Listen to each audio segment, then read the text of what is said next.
不動産屋さんの怪談、語り手ゆりです。幽霊となって会いに来る人がいますが、それは果たして相手にとって良いことなのかは分かりません。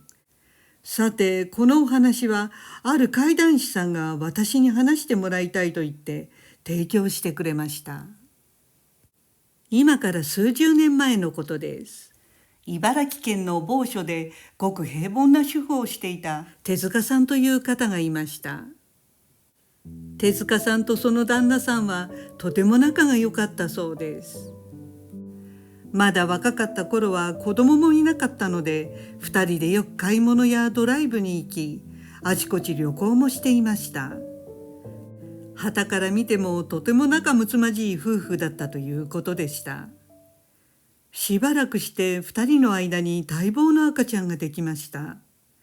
最初の子供は女の子だったそうです。手塚さんは初めての出産育児で時間も体力も消耗し、時々思わずそのイライラを旦那さんにぶつけてしまうようになりました。すると旦那さんはしばらく口を聞かなくなったそうです。それでもまだ子供の成長が2人には何よりも幸せで、すぐ仲直りができました。ところが少し年を明けて2人に男の赤ちゃんが生まれた時でした。育児の大変さと休む時間が取れないストレスとで、手塚さん夫婦は喧嘩をする日がしょっちゅうになっていきました。そうなるといつものように旦那さんは口を聞かなくなり、手塚さんも一切話しかけませんでした。そしてお互い目を合わせようともしなかったそうです。手塚さんは旦那さんとのそんな毎日がいたたまれなくなり、ついにまだ幼い息子さんを連れて実家に戻ったそうです。最初は一時的な里帰りのつもりでしたが、結局この時から手塚さん夫婦は別居が始まりました。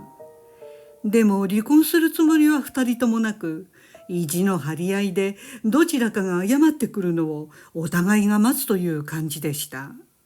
そのため手塚さんは旦那さんに何かあったとしても会いに行きづらくなっていました。手塚さんの娘さんは旦那さん、つまり娘さんの父親と暮らしていたので、時々旦那さんがどんな様子かを娘さんから聞くことがあったそうです。そして別居を始めた最初の秋でした。旦那さんが病気だと娘さんから聞かされました。どこが悪いかとかはなぜか分からず、とにかく体調を崩していると聞きました。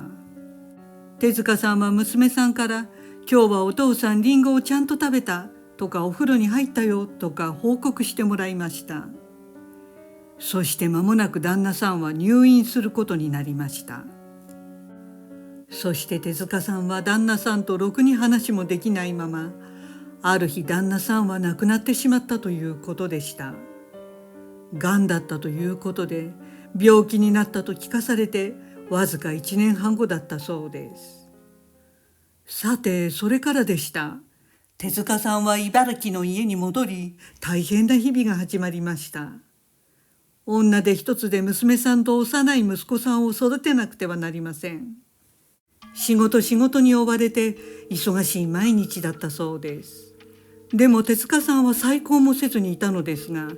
それは心のどこかで旦那さんのことが忘れられなかったからでした。意地を張って別れてしまい、最後にろくに会えず話もできなかったことを内心とても後悔しました。そして長い年月が経ち、娘さんも息子さんも大人になり、独り立ちをして家を出た頃でした。一人になった手塚さんは、ふと旦那さんを思い出すことが多くなりました。そして旦那さんとの思い出の場所に旅行がしたくなりました。そこでそれらの場所を旅行しようと思った矢先に、それを待っていたかのように手塚さんは足を悪くしてしまいました。手塚さんはどこにも出ることができず、家から出ない日々が続きました。そんなある晩のことでした。手塚さんが居間で一人でお茶を飲んでいた時でした。ふと玄関に誰かが近づいてきているような不思議な感じがしました。